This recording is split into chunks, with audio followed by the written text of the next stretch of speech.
Halo guys, salam sepak bola. Selamat datang lagi di channel Japi Story, dan pada video kali ini gue akan bahas pertandingan semifinal Piala Presiden antara Arema FC melawan Persis Solo. Yang mana Arema berhasil mengalahkan Persis Solo dengan skor 2-0 dan mereka layak maju ke babak final dan akan berhadapan dengan Borneo FC setelah sebelumnya berhasil mengalahkan Persija Jakarta.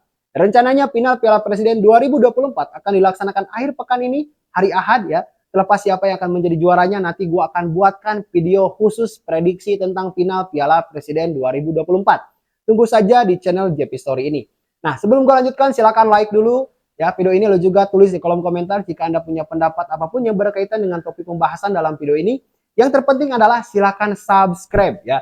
Setelah Anda menonton ya sampai akhir menontonnya, lalu juga subscribe. Bantu channel ini agar cepat mencapai 1000 subscriber.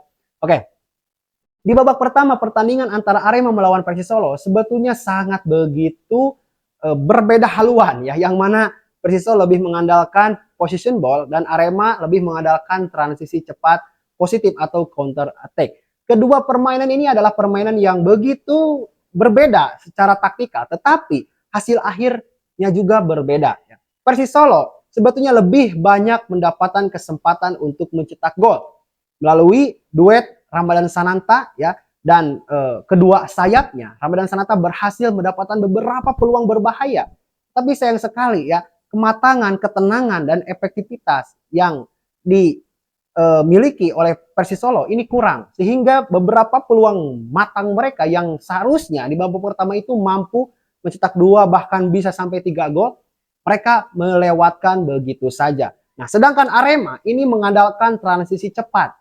Ya, mereka bermain tidak terlalu banyak menguasai bola, tetapi sekali pegang bola dan mereka punya kesempatan untuk counter attack, ini counter attack-nya berbahaya. 2 atau 3 kesempatan counter attack ini nyaris saja membahayakan gawang Persis Solo.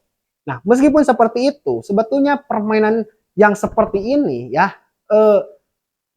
hasil akhirnya akan kelihatan nanti di babak kedua. Dan betul saja, di babak kedua ya Persis Solo agak sedikit merubah taktik strategi bermain mereka, yang mana mereka malah cenderung menunggu dulu di lini tengah ya, setelah ada ruang terbuka di pertahanan Arema, maka pemain Persis Solo akan segera mengirim umpan entah itu ke sayap kanan, entah itu ke sayap kiri, atau langsung ke depan ke Ramadan Sananta.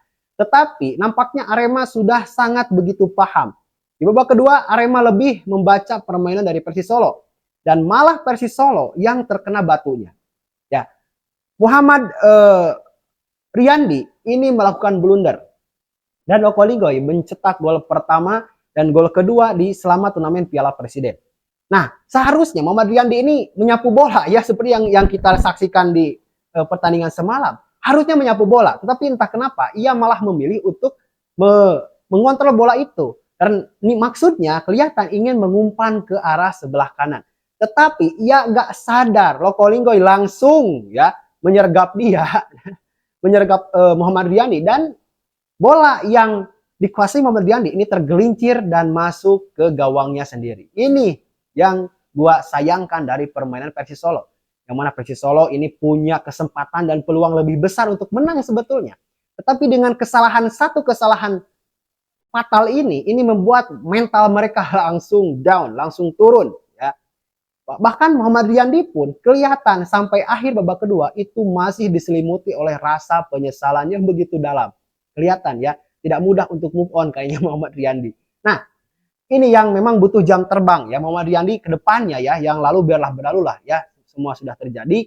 Tetapi ke depannya ini harus dijadikan pelajaran bahwa ketika mendapatkan umpan back pass dari back atau dari gelandang tengah, nah maka lihat dulu sekeliling, analisis dulu ya, apakah berbahaya atau tidak, apakah lawan mempressing atau tidak. Kalau lawan mempressing, maka segera dengan secepat mungkin harus membuang bola jauh-jauh dari kotak penalti.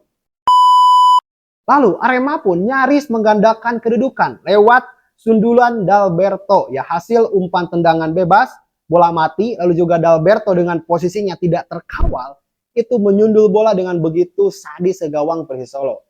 Nah, tetapi sayang sekali ya, ini sempat direview VAR dan reviewnya ini lama sekali ya, mungkin karena memang tipis sekali antara Dalberto dengan back dari Persis Solo ini itu tipis sekali ya. Yang offside itu hanya tangannya atau bahunya ya, bahunya lebih dulu offside, dan ya mau itu bahu, mau itu telunjuk, mau itu apapun ya, aturan sekarang itu tetap dihitung offside ya. Jadi gol kedua dari Arema ini dianulir. Nah, setelah dianulir, ini respon dari Persis Solo itu langsung ya, mereka melakukan beberapa pergantian, bahkan Ramadan Sananta pun diganti ya, digantikan oleh pemain-pemain yang memang punya stamina baru ya, tenaga-tenaga baru. Tetapi sayang sekali Persis Solo malah tampil lebih buruk. Mereka banyak melakukan kesalahan-kesalahan passing, mudah kehilangan bola, yang justru ya ini malah dimanfaatkan oleh Arema FC dengan counter attack cepatnya, dengan transisi cepat mereka. Sehingga lahirlah gol kedua ya, lewat skema Dalberto dan Lokolinggoy ya, sehingga Lokolinggoy berhasil mencetak brace pada pertandingan melawan Persis Solo. Dengan dua gol ini jelas ini langsung kill the game ya, karena di sisa waktu yang ada ini sulit. Sedangkan Persis Solo juga bermain dengan tidak begitu berkembang, begitu saja ya, tidak berkembang karena mereka ya kelihatan karena blunder memang yang dilakukan oleh Muhammad Riyandi ini membuat mental pemain ini langsung turun semuanya. Padahal mereka tampil di hadapan pendukung sendiri, di stadion juga sendiri. Nah, jadi sangat disayangkan sebetulnya gitu. Yang kans untuk Persis Solo memenangkan pertandingan ini sangat besar dibandingkan dengan Arema. Tetapi Arema lagi-lagi membuktikan bahwa Arema berpengalaman di ajang Piala Presiden ya. Ia tidak ingin kalah begitu saja, dan ia membuktikan dengan menekuk lutut Persis Solo di kandangnya sendiri. Nah, ada beberapa catatan khususnya dari para pemain.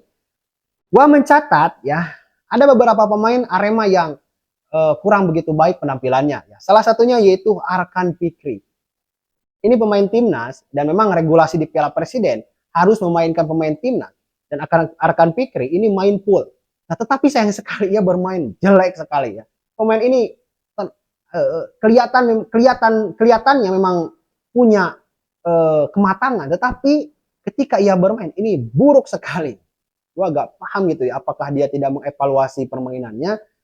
Karena yang gue lihat Arkan Fikri ini sejak Arema tampil di Piala Presiden ini tampilnya begitu-begitu saja ya. Dia banyak melakukan kesalahan passing, lalu juga keputusan yang diambilnya itu keliru, bahkan 90% itu keliru. Nah, ini menurut gue ini momentum untuk pemain-pemain muda, khususnya untuk pemain timnas ya, karena ia mempunyai dilabeli pemain timnas. Nah, hadirnya di klub harusnya itu menjadi pemain yang paling pemain kunci ya di klub itu. Dan Arkan Fikri memang sudah menjadi pemain kunci selama di pagelaran Piala Presiden, tetapi ia kurang begitu memanfaatkan perannya ya. Ini menurut gua harus segera dievaluasi, bahkan oleh pelatih juga harus banyak diingatkan ya, karena dia masih juga pemain muda, ia aset timnas nasional Indonesia ya. Oke, kita ketika bermain munculkan kedewasaan, meskipun usia masih muda tetapi permainan harus dewasa.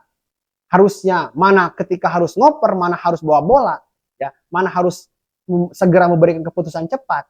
Lalu akurasi passing perbaiki, ya, jangan malah membuat rekan setimu ini kesal dengan kegagalan kamu mengumpan bola, karena kelihatan dari gestur-gestur pemain-pemain Arema seperti Dalberto, Lokolinggoy ketika Arkan Fikri ya gagal memberikan bola, ini semuanya kelihatan kecewa. Sedangkan dari Persis Solo, ini Ramadan Sananta. Oke, Ramadan Sananta pada pertandingan kali ini kurang begitu baik. Ya, karena memang beberapa kesempatan, beberapa peluang ini gagal dimanfaatkan. Oke lah, tetapi terlepas daripada itu, khusus untuk pemain timnas nasional Indonesia, ketika memang ada regulasi seperti ini, ya, yang memihak kepada mereka, ini manfaatkan sebaik mungkin. Ya, lu wajib berlatih lebih keras daripada pemain yang lainnya untuk meningkatkan performa, ya. Lu juga setiap pertandingan lu harus mampu membuat pertandingan itu ya, seakan-akan kalau tidak ada kamu ya itu akan tidak akan bisa menang misalnya. Nah, itu harus bisa seperti itu ya, karena kamu masih punya kesempatan, masih punya peluang ya untuk berkembang daripada pemain-pemain yang lainnya.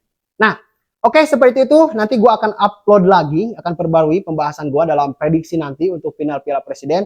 Nantikan saja, tunggu saja di channel JP Story. Dan sekali lagi untuk Anda yang menyukai video ini, silahkan like, lalu juga subscribe, dan tulis di kolom komentar.